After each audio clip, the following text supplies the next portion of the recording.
안녕하세요. 까치살모입니다. 오늘은 좀 재미있는 이야기를 해볼까 하는데요. 무슨 이야기냐면 바로 우리나라의 천공투를 함대공 미사일로 만드는 문제입니다. 우리나라는 분명 LSAM을 기반으로 해서 함대공 유도탄2라는 함대공 미사일을 개발하고 있는데 왜 갑자기 이런 이야기가 나오느냐라고 할 수 있는데요. 문제는 지금 우리나라가 개발하고 있는 함대공 유도탄2는 탄도미사일 요격 능력이 없습니다. 그래서 이 문제 때문에 가장 문제가 되고 있는 사업은 바로 사우디의 호위함 사업인데요. 여러분도 알겠지만 지금 사우디는 대략 3조 원의 비용으로 총 5척의 호위함을 도입하는 사업을 하고 있고 사우디는 이 호위함들에게 탄도미사일 요격 능력을 요구하고 있습니다. 그래서 바로 이 사우디의 호위함에 탄도미사일 요격 능력을 부여하는 문제로 지금 우리나라에는 많은 이야기가 나오고 있는데요. 그 과정 중에 천공투를 호위함에 탑재하자는 이야기도 나오고 있습니다. 그래서 오늘은 그 이야기를 해볼까 합니다. 그 전에 앞서서 여러분도 알겠지만 지금 우리나라는 병력 감축이 심각할 정도로 심하게 이루어지고 있고 그래서 많은 곳에서 무인화를 추진 중인데요. 그 중에서도 특히 철책에서 북한을 감시하는 경계 임무에 오래전부터 과학화를 추진해서 무인화를 하고 있습니다. 그러나 말이 무인화지. 지금까지의 경계 시스템은 너무 오경보가 많고 성능이 떨어져서 그렇게 많은 병력을 감축하지는 못했습니다. 오히려 이 과학화 경계 시스템으로 인해서 실제로 필요한 병력은 더 늘어났다는 말이 있고 한마디로 말해서 과학화 경계 시스템을 운용하는 병력도 필요하고 또 과학화 경계 시스템을 믿을 수가 없기 때문에 철책에 그대로 경계 병력도 남겨두는 상태가 되어서 오히려 필요한 병력이 더 늘어났다는 이야기가 있는데요. 그래서 이 부분을 대대적으로 개선하기 위해서 우리 군은 이번에 GOP 과학화 경계 시스템 성능 개량 사업을 추진하고 있는데요. 이 사업은 말이 성능 개량이지 거의 기존 시스템을 전부 갈아엎고 새로 만드는 정도의 대규모 사업입니다. 그래서 사업 비용도 4,651억 원이나 되는데요. 그런데 이번에 이 사업에 좀 어이없는 일이 발생을 했습니다. 무슨 일이냐면 이 사업에 참여하는 모든 업체들이 군의 요구 조건을 충족하지 못해서 전부 탈락을 해서 군은 처음부터 다시 사업자 모집을 한다고 합니다. 이 사업에는 총 5개 업체가 참여를 했는데요.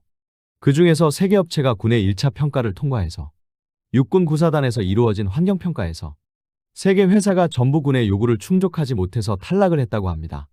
웃기는 건 이렇게 모든 업체들이 탈락을 할 정도면 군의 요구 조건이 엄청나게 높았구나라고 생각을 할 수 있는데요. 그런데 이번에 탈락한 업체들의 탈락 사유를 보면 아니 이 정도도 못하면서 이 사업에 어떻게 참여를 한 것인가 하는 생각이 들 정도인데요. 한 업체는 감시용 카메라의 영상 데이터를 정상적으로 저장하지 못하거나 일부 데이터가 손실되는 문제가 발생을 했다고 하고요. 또 한 업체는 하드웨어가 정상적으로 작동을 하지 않는 모습을 보였다고 합니다. 솔직히 저는 3개 업체가 전부 탈락을 해서 군에서 아주 높은 요구 조건을 요구하고 그걸 충족하지 못해서일 거라고 당연히 생각을 했는데 이런 기초적인 부분에서 문제를 일으키는 장비를 어떻게 도입을 한다는 건지 오히려 참여한 업체들이 기가 막힙니다. 이건 일반 자동차에 탑재된 블랙박스 카메라보다도 못한 정도의 성능인데 이런 엉터리 물건들을 가지고 거의 5천억에 달하는 사업에 참여를 했다는 게 기가 막히고요. 이러니 이따위 물건들이 군에 납품되어서 과학화 경계장치라고 군에 배치되니 오경보가 너무 심해서 장병들도 장비를 믿지 못하는 게 아닌가 하는 생각이 들고요. 차라리 이 정도면 그냥 이스라엘 경계장비를 수입하는 게 나은 게 아닌가 하는 생각이 들 정도입니다.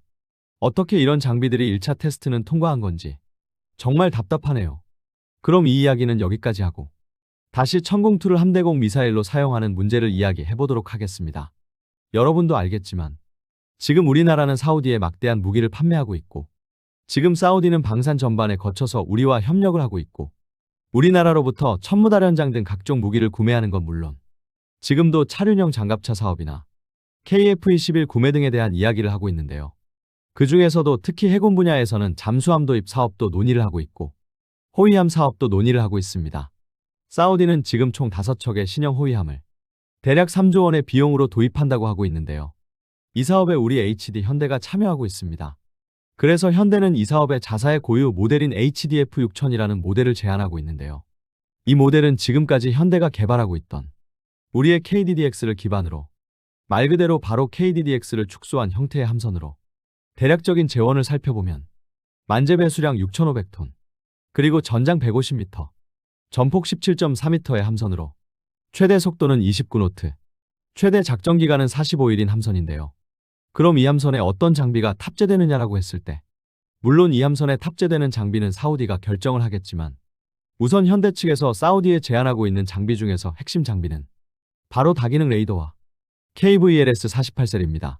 특히 사우디는 이 함선의 탄도미사일 요격 능력을 요구하고 있기 때문에 이 함선에 어떤 무장이 탑재되느냐가 중요한데요. 물론 지금 우리나라는 LSAM을 기반으로 함대공 유도탄 2를 개발하고 있고, 그래서 당연히 이 함선에 함대공 유도탄 2를 탑재할 것으로 이야기되어지고 있습니다. 그런데 문제는 지금 우리가 개발하고 있는 함대공 유도탄 2는 탄도미사일 요격 능력이 없습니다. 이게 무슨 말이냐라고 했을 때 말 그대로입니다. 함대공 유도탄 2에는 탄도미사일 요격 능력이 없습니다. 함대공 유도탄 2는 기본적으로 우리 공군이 도입하고 있는 LSAM을 기반으로 하고 있고, 특히 LSAM 중에서도 LSAM의 항공기 요격 미사일을 기반으로 하고 있습니다. 그런데 문제는 LSAM 항공기 요격 미사일은 탄도미사일 요격 능력이 없습니다. 그러나 당연히 LSAM 항공기 요격 미사일은 그대로 함선에 탑재할 수는 없는데요. 기본적으로 지상에서 사용하는 지대공 미사일과 함선에서 사용하는 함대공 미사일은 근본적으로 다른 부분이 있기 때문입니다. 무엇이 다르냐면 바로 해수면 난반사 문제 때문인데요. 여러분도 알겠지만 함대공 유도탄에게 있어서 가장 중요한 문제는 바로 적의 대함미사일을 방어하는 것입니다. 그런데 적의 대함미사일은 해수면에 아주 밀착을 해서 날아오고, 그래서 함대공 유도탄이 적의 대함미사일을 요격하려면 바로 해수면으로 내리꽂듯 요격을 해야 합니다. 그런데 그러면 바로 해수면에서 발생을 하는 난반사로 인해서 함대공 유도탄은 목표를 상실할 수 있다는 점입니다. 그래서 우리나라의 단거리 함대공 미사일인 해공도 처음에 개발할 때 이 해수면 난반사 문제 때문에 어려움을 겪기도 했는데요. 그래서 아무리 지대공 유도탄을 기반으로 함대공 유도탄을 만든다고 해도 절대로 그대로 함선에 탑재할 수는 없습니다. 바로 이 문제 때문에 지대공 유도탄을 함대공으로 만들려면 거의 새로 미사일을 개발해야 합니다. 그래서 우리 업체 측에서는 이왕 미사일을 새로 개발해야 하는 것, 지금 미 해군의 주력 함대공 미사일인 SM-6와 거의 비슷한 성능으로 개발하기를 원했고, 그래서 대함미사일을 방어하는 건 물론 적의 극초음속 미사일과 대함탄도미사일까지 방어할 수 있기를 원했고, 여기에 SM-6처럼 함대공 유도탄 2로 적 함선을 공격할 수 있는 대함 공격 능력을 탑재할 것을 원했습니다. 그래서 당연히 우리 업체에서 해군에 제안했던 모델에는 이런 능력을 구현하기 위해서 측추력 장치가 달려 있었습니다. 그런데 문제는 해군은 그런 능력들을 전혀 원하지 않았다는 점입니다. 현재 해군이 원하고 있는 함대공 유도탄 2는 마하3 이하급의 초음속 대함미사일까지만 방어할 수 있는 능력으로, 그래서 당연히 적의 극초음속 미사일에 대한 방어 능력도 없고 당연히 탄도미사일에 대한 방어 능력도 없습니다. 그럼 해군은 왜 이렇게 함대공 유도탄 2의 성능을 다운그레이드 시켰느냐라고 했을 때 결론은 성능이 높아지면 높아질수록 개발 기간도 길어지고 개발비도 많이 들기 때문입니다. 현재 이 사업은 사업자로 LSAM의 항공기 요격 미사일을 개발한 LIG가 선정되었고, 사업기간은 2023년부터 2036년까지인데요. 문제는 사업비입니다. 이 사업의 총 사업비는 6,900억입니다. 그리고 이 총 사업비에는 바로 함대공 유도탄 2의 1차 양산분까지 포함입니다. 그래서 이 사업은 2036년까지 6,900억을 들여서 1차 양산까지 끝낸다는 게 목표입니다. 솔직히 1차 양산분의 수량을 정확히 모르지만 결론은 우리 해군이 함대공 유도탄 2를 개발하는데 책정한 비용은 5천억이 안 되는 겁니다.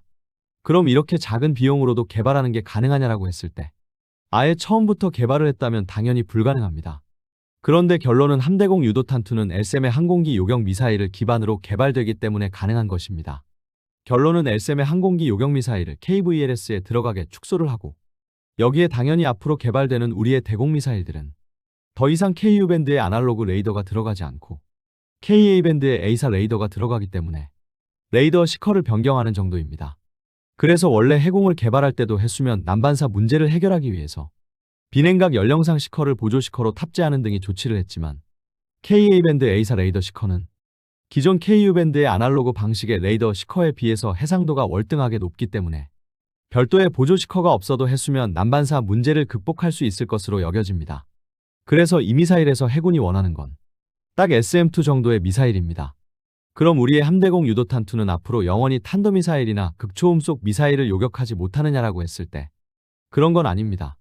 왜냐하면 미국의 SM-6도 측추력 장치 없이 탄도미사일을 요격할 수 있는 능력을 가지고 있기 때문입니다. 그래서 당연히 앞으로 발전을 하면 우리의 함대공 유도탄 2도 적의 탄도미사일이나 극초음속 미사일을 요격할 수 있게 발전을 할 수 있습니다.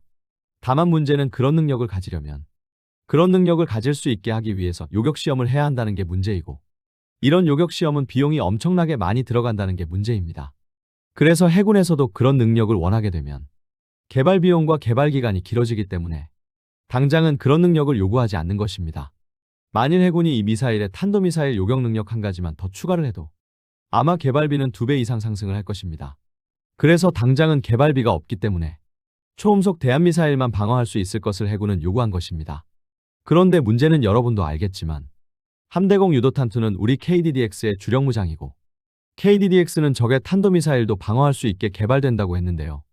그럼 KDDX는 적의 탄도미사일을 어떻게 요격하느냐라고 했을 때 정확히는 KDDX의 탄도미사일 요격 능력을 부여하는 건 함대공 유도탄2가 아니라 LSAM의 탄도미사일 요격미사일입니다.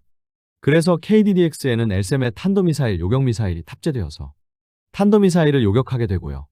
정확히는 KDDX에 탑재되는 건 LSAM-1이 아닌 LSAM-2가 탑재됩니다. 그런데 문제는 LSAM-2는 개발 완료가 2035년이라는 것입니다. 그리고 LSAM-2가 개발된다고 해서 이걸 바로 함선에 탑재할 수는 없고 못해도 3년 이상의 추가 개발 시간을 들여서 해상 탑재 시험을 해야 합니다. 또 문제가 되는 건 결론은 LSAM-2는 KVLS-1 발사기에는 탑재가 불가능할 것으로 여겨지고 KVLS-2에만 탑재가 가능할 것으로 여겨진다는 것입니다. 그런데 문제는 현대가 사우디에 제안하고 있는 호위함 모델은 6,500톤급 모델이고 이 모델에는 KVLS-2가 탑재되지 않습니다. 전부 KVLS-1만 48셀이 탑재되는데요. 그래서 우리가 사우디에 제안하고 있는 모델에는 LSAM 탄도미사일 요격 미사일을 탑재할 수가 없습니다. 그래서 잘 알려져 있지는 않지만 현대에서는 만약을 대비해서 사우디의 HDF-9000이라는 9,000톤급 모델도 제안하고 있고 이 모델은 우리 KDDX보다도 더 큰 함선으로 그래서 이 모델에는 KVLS-2가 탑재됩니다. 그러나 문제는 이번에 사우디가 이 사업에 투자한다고 하는 비용은 대략 3조 원대로 3조 원으로 5척의 함선을 도입하겠다고 하고 있습니다. 그래서 이 정도 비용으로는 절대로 HDF-9000 같은 대형 구축함급 모델은 도입할 수 없을 것입니다. HDF-9000 모델은 못해도 척당 건조 비용이 1조 5천억은 넘을 것이기 때문입니다. 그래서 지금 문제는 바로 KVLS-1에 탑재할 수 있는 탄도미사일 요격 미사일입니다. 바로 이 문제 때문에 이야기 나오는 게 우리의 천공투를 사우디에 제안하고 있는 HDF-6000에 탑재하자는 이야기입니다. 이번 사업에서 우리와 경쟁하고 있는 나라는 프랑스의 나발그룹 등도 이 사업에 참여한다고 하고는 있지만 여전히 가장 강력한 경쟁 상대는 독일이고 독일은 티센크루프 마린 시스템즈에서 메코 A200을 이 사업에 제안하고 있는데요. 이 모델은 우선 3,000톤급 모델이고 당장은 탄도미사일 요격 능력이 없는데요. 아마 독일은 이 함선에 아스터-30을 탑재해서 탄도미사일 요격 능력을 구현하려고 할 것입니다. 아스터-30은 기본적으로 적 대한미사일을 방어하는 함대공 미사일이지만 이 아스터-30을 지상형으로 개조한 게 SAMPT입니다. 그리고 이 방공 시스템은 기본적으로 탄도미사일 요격 능력을 제공합니다. 물론 아스터-30은 직격탄도 방식이 아니라 파편 방식이고 그래서 탄도미사일 요격에 분명한 한계점을 가지고 있는 미사일이지만 이 미사일은 적의 대한미사일부터 대함탄도미사일까지 다양한 목표를 요격할 수 있다는 장점이 있습니다.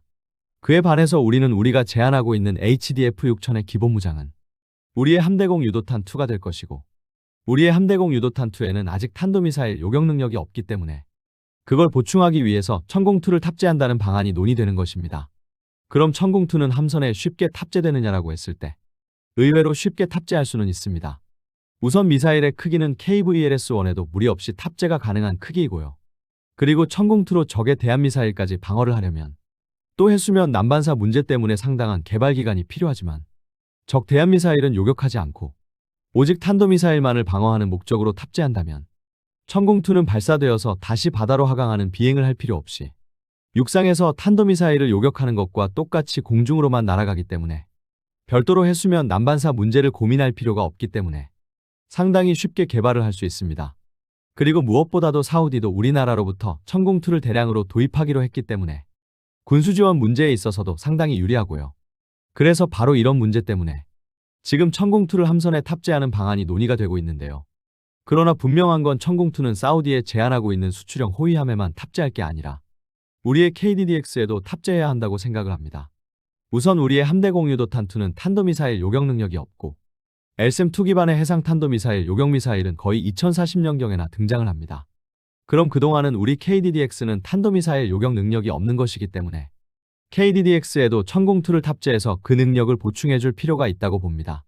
여기에 더해서 LSM-2의 해상형 버전이 나온다고 해도 이 미사일은 고고도 요격 미사일이기 때문에 크기가 크고, 그래서 KVLS-2에만 탑재될 가능성이 높기 때문에 탑재할 수 있는 미사일의 수량이 극히 제한적일 수밖에는 없습니다.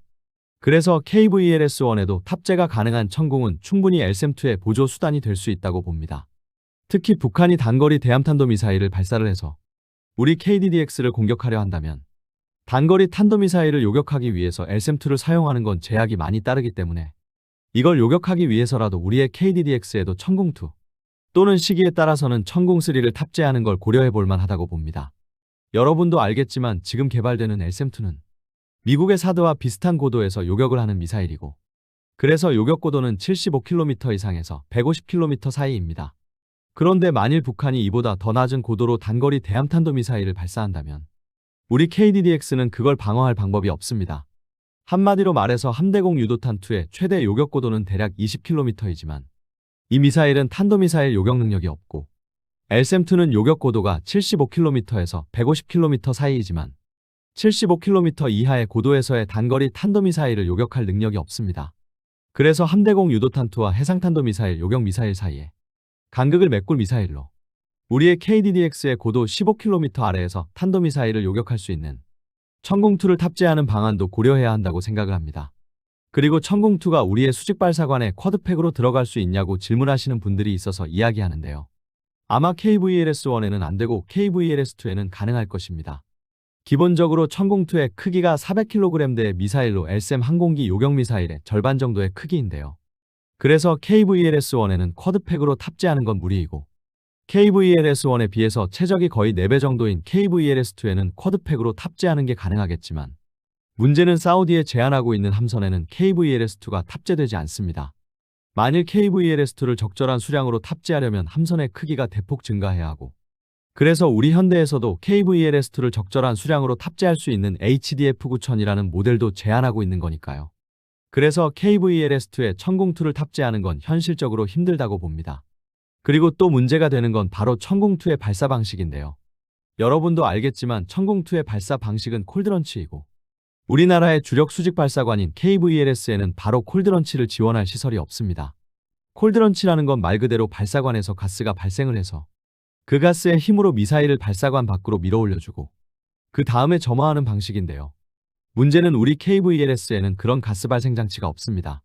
그래서 저의 예상으로는 천궁2를 KVLS에 탑재하면 KVLS에 가스 발생 장치를 달아주기보다는 천궁2의 하단에 작은 부스터를 달아서 천궁2를 할런치 방식으로 쏘아 올려주는 방식으로 개량을 해야 할 것입니다. 분명한 건 사우디는 산유국이자 엄청나게 부자인 국가이지만 해군력은 그리 강한 나라가 아니고, 그래서 해군력 강화를 위해서 엄청나게 큰 돈을 투자하지도 않습니다. 사우디 해군이 지금 보유하고 있는 함선 중에서 가장 강력한 함선은 고작해야 프랑스로부터 도입한 라파에트급 세척이 가장 강력한 함선이고, 그리고 지금은 미국으로부터 LCS급을 개량한 함선 4척을 도입하고 있습니다. 그래서 생각보다 사우디는 해군에 큰 돈을 투자하지도 않고 있고 해군력도 그리 강하지 않습니다. 그래서 사우디가 추가로 큰 비용을 더 투자해서 우리 KDDX 이상급의 함선을 도입할 가능성은 별로 없습니다. 그래서 결론은 이 사업의 핵심은 사우디가 책정한 3조 원이라는 비용 안에 최대한 강력한 탄도미사일 요격 능력을 가진 함선을 공급하는 게 핵심이고, 또 최대한 사우디 현지에서 생산하는 현지화를 하는 게 핵심입니다. 그래서 이 모든 점에서 독일에 비해서 우리가 앞서고 있기 때문에 이 사업은 우리가 따게 될 것으로 예상되어지고 있고, 그래서 결론은 이 함선의 탄도미사일 요격 능력을 구현하기 위해서 엄청나게 큰 비용을 들이는 건 불가능합니다. 그래서 이야기 나온 게 이미 우리가 보유하고 있고 사우디도 대량으로 구매하기로 한 천궁2를 호위함에 탑재한다는 아닌 것입니다. 아무튼 간에 바로 이런 사정으로 사우디의 호위함에 우리의 천궁2가 탑재될 가능성이 높아지고 있고, 저는 천궁2를 우리의 KDDX에도 탑재해야 한다고 생각을 하는 것입니다. 어떤가요, 여러분? 여러분이 보기에는 정말 천궁2의 함대공 버전이 나올 거라고 보시나요? 이상 영상 봐주셔서 감사합니다.